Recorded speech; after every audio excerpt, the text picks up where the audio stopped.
Well, it seems pretty clear that North Korea has decided to pursue its nuclear and missile programs unrestrained. There was some hope when Kim Jong-un, the son of the former North Korean leader, took over late last year, that he might steer away from that program and invest more in economic reform in the country. But he has chosen, I think, for domestic political reasons, to side with the military, and this pursuit of the nuclear program is inviting international pressure in the form of sanctions. So recent threats and actions by North Korea is a way of pushing back against those sanctions and that pressure. So it's trying to create some political space for itself.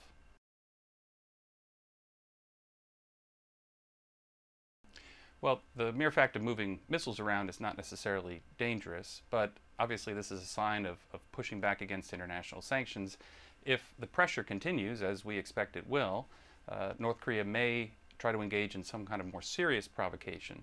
And South Korea has vowed that it would respond accordingly. And so the near-term danger is there is some kind of miscalculation and escalation of tension in the region. Overall, I'm not too worried about that.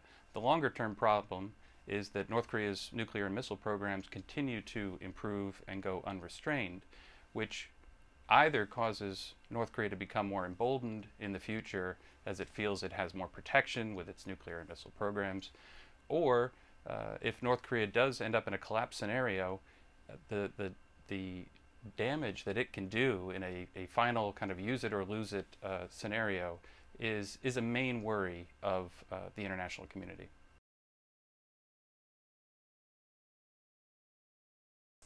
Well, South Korea is relatively accustomed to these kinds of threats, so it's not overreacting. It's being prudent in terms of bolstering its deterrence, working closely with the United States on this front, and they're conducting military exercises at the moment to maintain that readiness. At the same time, President Park of South Korea has been reaching out and offering dialogue to North Korea, especially on their joint economic zone, the Kaesong Industrial Complex, which North Korea has cut off now and sent all of its workers back home and not allowed South Korean businessmen to come up to the park. This has been an unprecedented period of time that the park has been closed. So the president is trying to engage North Korea on reopening that complex. Well, the United States, first and foremost, is staying very strong and close with its allies, with South Korea, with Japan, sending messages of deterrence to North Korea that we're prepared to respond to any kind of military provocation. At the same time, it's trying to encourage China to be more, to apply more pressure on North Korea to cease these kinds of recent provocations and threats and to come back to an international negotiation on denuclearization. And at the same time, also, the United States is offering some degree of bilateral dialogue or expressing a willingness to talk to North Korea if the topic of that discussion is denuclearization.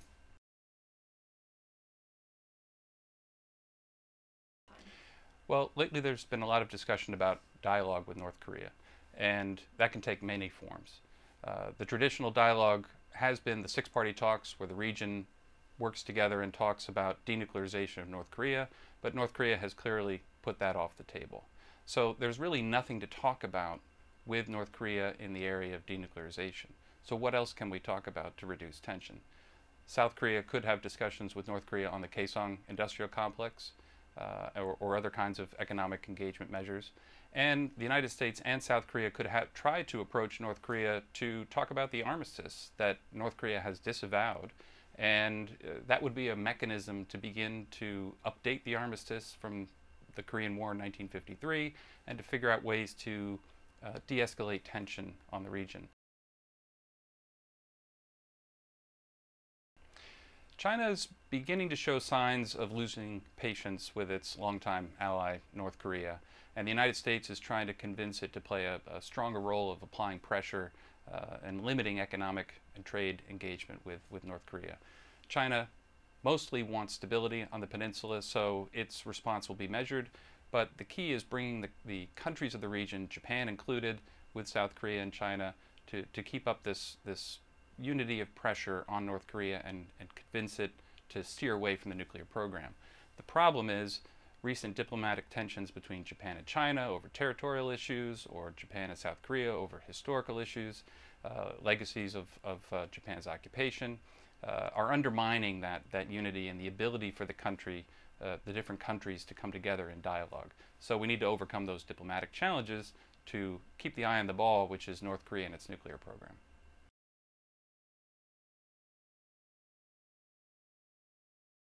This is going to be a very important meeting between President Obama and President Park. It's their first meeting. President Obama had a very good relationship with President Park's predecessor, and they're looking to continue that momentum with her administration.